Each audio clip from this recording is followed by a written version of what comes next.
Hello students, स्वागत है आपका ग्लोरी स्टडी पॉइंट क्लासेस में। मैं Shivam Sharma. Students class 10th and 12th जो बोर्ड के स्टूडेंट्स हैं, हालांकि 9th और 11th के लिए भी ये वीडियो इंपॉर्टेंट है।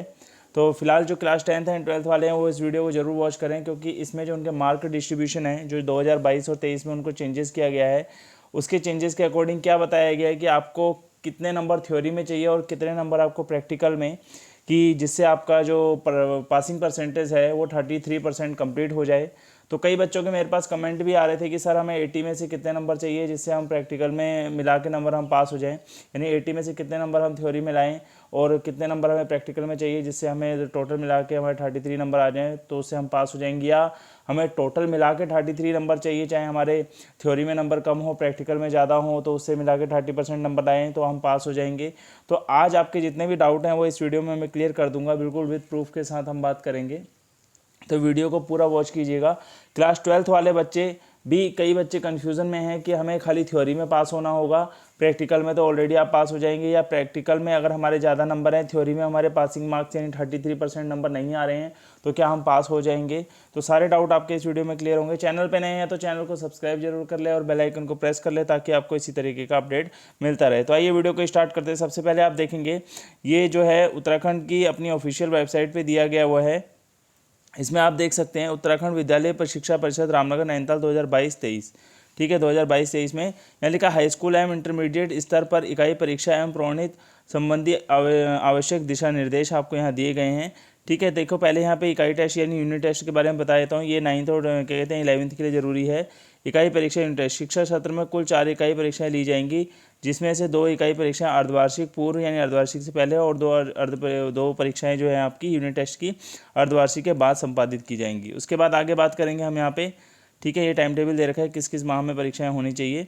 ठीक है, तो आगे इस तरीके से ही लिख रखा है इन्होंने। नॉर्मल नीचे आ जाते हैं। अब यहाँ पे देखिए, अब यहाँ पे नॉर्मली अगर हम बात करेंगे, नॉर्मली आप देखें तो नॉर्मली तरीके से अगर हम यहाँ बात करें तो यहाँ पे आपको साफ साफ दिखाई दे रहा होगा कि प्रोन्नत के नियम, यानी प्रोन्नत मतलब पास होने के जो आपके नियम हैं, यानी जब आपको एक क्लास से दूसरी क्लास में प्रमोट किया जाएगा तो उसके क्या नियम हैं यहाँ पे हम बात करेंगे। देखेंगे यहाँ पे सीधे लिखा है नई व्यवस्था के क्रम में हाई स्कूल स्तर पर उत्तीर्णता मानदंडों में परिवर्तन हुआ है, यानी जो आपके जो मानक नंबर थे उनमें क्या चेंजेस किया गया, जिसके अनुसार वर्तमान सत्र 2022 से और 23 से कक्षा 9 व 10 में परीक्षार्थी को किसी विषय में सैद्धांतिक, या देखेंगे यहाँ पे मैं थोड़ा छोटा कर देता हूँ स्क्रीन को। यहाँ पे लिखा है सैद्धांतिक तथा प्रयोगात्मक, यानी जिसको आप प्रोजेक्ट या आंतरिक मूल्यांकन भाग, जो भी इनमें से आपका क्या फॉलो किया जाएगा यानी लागू होगा, में कुल मिलाकर कितने नंबर चाहिए 33% अंक प्राप्त करने पर उत्तीर्ण घोषित किया जाएगा। अब इसका मीनिंग मैं आपको समझाता हूँ, देखिए नॉर्मली आप समझेंगे।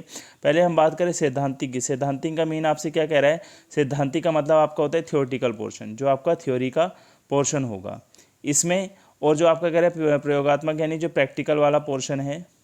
ठीक है, जो आपका प्रैक्टिकल वाला पोर्शन है, या कई टीचर अपने इंटरनल असाइनमेंट के बेस पे भी बच्चों को नंबर देते हैं, उन पे डिपेंड है। ठीक है, अब यहाँ पे कह रहा है इनमें से जो भी आपका लागू हो रहा है, चाहे आपका थियोरटिकल पोर्शन के साथ आप चाहे प्रैक्टिकल नंबर जोड़ना चाहें, आप अपने प्रोजेक्ट वाले नंबर जोड़ना चाहें, या आप इंटरनल असाइनमेंट वाले नंबर जोड़ना चाहें, उन दोनों को इंक्लूड करके आपके 33% नंबर आने चाहिए। जैसे सपोज़ कीजिए आपका कोई पेपर 80 नंबर का है, ठीक है, और प्रैक्टिकल आपका कहते हैं 20 नंबर का है। मैं विद प्रूफ एग्जांपल के समझा रहा हूँ, आप समझ जाएंगे। और टोटल आप यहाँ, मैं इसको एक पहले पूरा क्लियर करता हूँ फिर आपको समझाता हूँ अच्छे से। जैसे सपोज़ कीजिए आपका पेपर 80 नंबर का थियोरटिकल पोर्शन में, 20 नंबर का आपका प्रैक्टिकल है, टोटल आपके यहाँ 100 नंबर आ जाते हैं। ठीक है, 100 नंबर का पूरा पेपर बन गया। अब 80 में से कोई बच्चा, जैसे सपोज़ कीजिए कि आप 20 नंबर ला रहे हैं 80 में से यहाँ पे, ठीक है, और 20 में से आपको 13 नंबर आपको यहाँ मिल गए हैं। ठीक है, तो इन दोनों का जो टोटल होगा वो मिला के आपका 100 में से कितना 33% यानी 33 नंबर आना चाहिए। ठीक है, कितने आने चाहिए 33 नंबर आना चाहिए। 10th के लिए बात कर रहा हूँ मैं सिर्फ अभी। ठीक है, सिर्फ 10th के लिए इतने नंबर आपके आने चाहिए। अगर आपके दोनों में मिला के प्रैक्टिकल विद थ्योरी यानी दोनों के मिला के अगर आपके 33 नंबर यानी 33 नंबर अगर 100 में से आपके आ रहे हैं, तो आप इसमें पास माने जाएंगे। चाहे कोई सा भी सब्जेक्ट हो, चाहे हिंदी हो, इंग्लिश हो, मैथ्स हो, कोई भी सब्जेक्ट हो, सब में आपका ये रूल फॉलो किया जाएगा। आपके 33 नंबर आने चाहिए, क्योंकि इस बार पैटर्न चेंज है।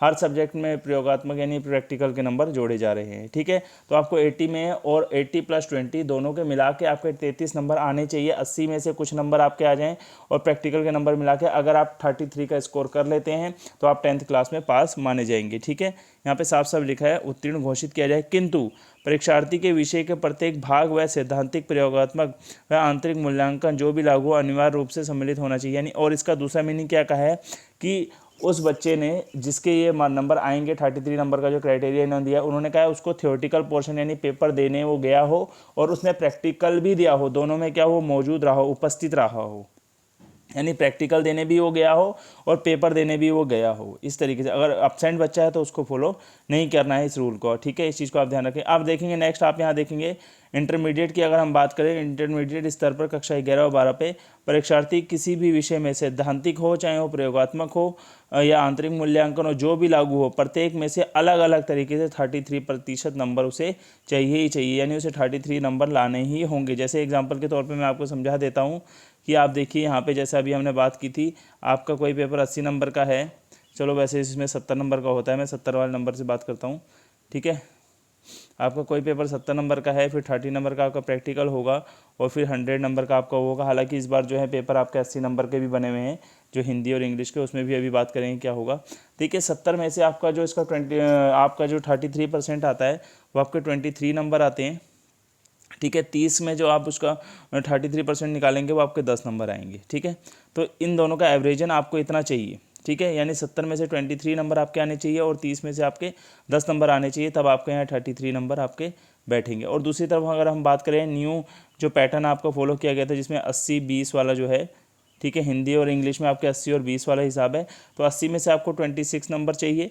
ठीक है, और 20 में से आपको कम से कम यहाँ पे आपको 9 नंबर चाहिए, नहीं सॉरी 9 नहीं 8 नंबर आपको चाहिए।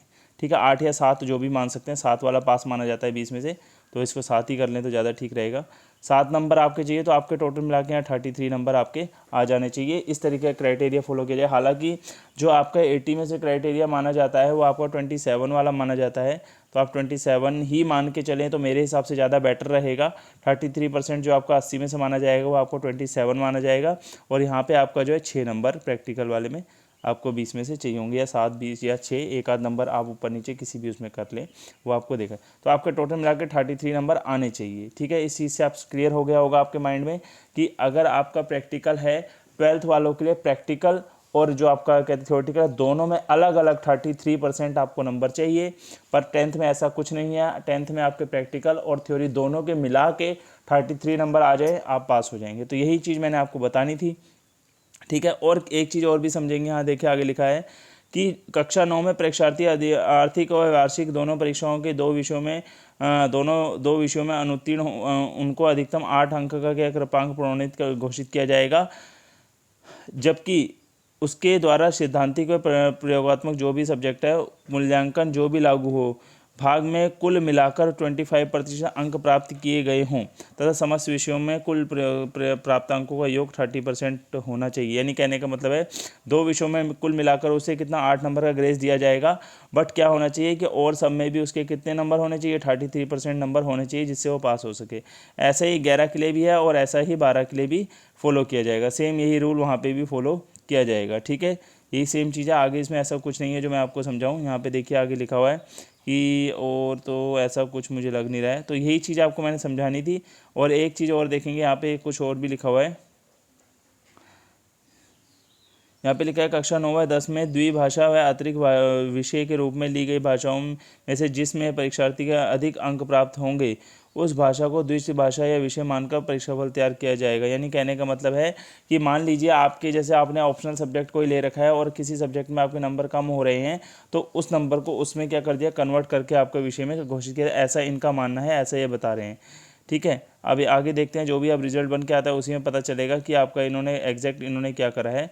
ठीक है, इस तरीके से देखिए। यहाँ पे देखिए आगे निम्नानुसार इस प्रकार परीक्षाफल 5 मुख्य विषयों पर आधार पर ही घोषित किया जाएगा। ठीक है, आप ये समझ चुके होंगे मैं क्या बता रहा हूँ, जो यानी आप समझ चुके हैं। यहाँ पे देखेंगे प्राइवेट वालों का ये क्राइटेरिया है।